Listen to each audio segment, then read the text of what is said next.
Thank you.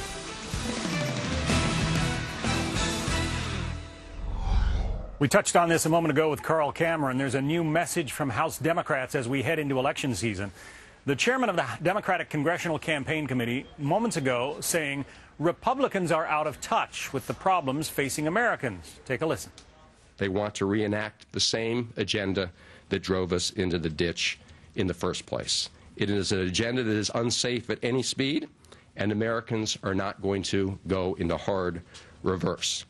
And I can assure you that in the next 9 months, you're going to be hearing more and more from the President and our colleagues about the clear contrast and the clear choice the American voters will face when they go into the booth. So let's talk about those comments with Ron Bonjean. He was communication director to former House Speaker, Republican Dennis Hastert. Dan Gerstein was the communications director to Senator Joe Lieberman, who's formerly a Democrat, now an independent in the U.S. Senate. Dan is also a columnist at Forbes magazine. Dan, I wish I had a nickel for every time I've heard Democrats talking about driving the economy into the ditch. That seems to be a fairly common theme, and yet the polls show Americans want the president especially to step up to the plate, take responsibility for the economy, and do something with it. Yeah, I mean, I think, you know, this is a classic example of message discipline. You're going to hear it ad nauseum through the fall. I think it's a weak message, frankly, and it's the only card the Democrats have to play. You know, you heard about the race card. I think you're going to hear more about from the Democrats playing the flake card, as I like to call it, pointing to the extremism of a lot of the Republican candidates. And I think broadly, as a national strategy, that's going to have limited effectiveness. But in certain select cases, particularly like in Nevada with Sharon Angle, that's the best hope Democrats have. Well, all right. So, Ron, in a place like Nevada, where Sharon Angle has been nominated, I mean, it doesn't work necessarily for Democrats nationally to point to her and say that she's extreme right. It's really up to the voters of Nevada to decide whether they like her or not, right? Well, just broadly, first of all, I'd have to say that the Democrats just hit the panic button. I mean, they literally have admitted that they're going to have huge losses this fall in November because they're not paying. They didn't bring the promises of change that they promised when President Obama won in 2008. They've alienated independent voters, and now they're going into the fall with a limp economy, and they're trying to figure out, well, how do we sell ourselves? Well, let's make it a choice instead of a referendum on our leadership. Let's try to paint the Republicans into a corner. And I don't think that's really going to work. You know, back in Nevada, you know, it's going to be up to Sharon Angle to convince independents that she's the right choice. And right now, you know, they're neck and neck. Harry Reid hasn't been able to, you know, sweep away Sharon Angle. So, I mean, it just shows you how weak the Democrats are in Nevada and nationally. Dan, the president used that line in a speech recently that I thought was a pretty good one. He said, you know, if you want to go backwards, you put the car in R. If you want to go forwards, you put the car in D, as in Democrat. But here's what I'm seeing. People, you know, the economy isn't recovering. People aren't spending, in part because there is so much uncertainty about the future. The cost of the health care overhaul, future tax rates, all that kind of thing.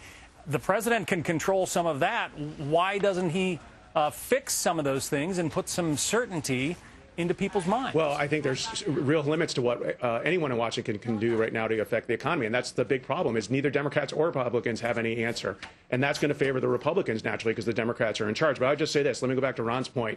I agree. The Democrats have a weak hand to play. They are going to suffer major losses. But the irony here is that the Democrats are sort of using the strategy President Bush used in 2004 to discredit John Kerry. President Bush had a very weak record, had net loss of jobs, stalled economy. Iraq was starting to turn south. So what they did was they knew they couldn't win on their record, so they went out and made John Kerry look scary. And in that case, it worked. Again, I don't think it's going to work nationally on a broad scale. I agree with Ron. But in limited instances, I think it can be a very effective strategy, and it will mitigate the number of losses Democrats have. Ron, a number of Democrats are painting the Tea Party as this extreme right-wing reactionary organization. But given the number of folks who have turned out for a lot of those Tea Party rallies, is that a wise strategy? I mean, it does seem to be a grassroots organization in a lot of ways.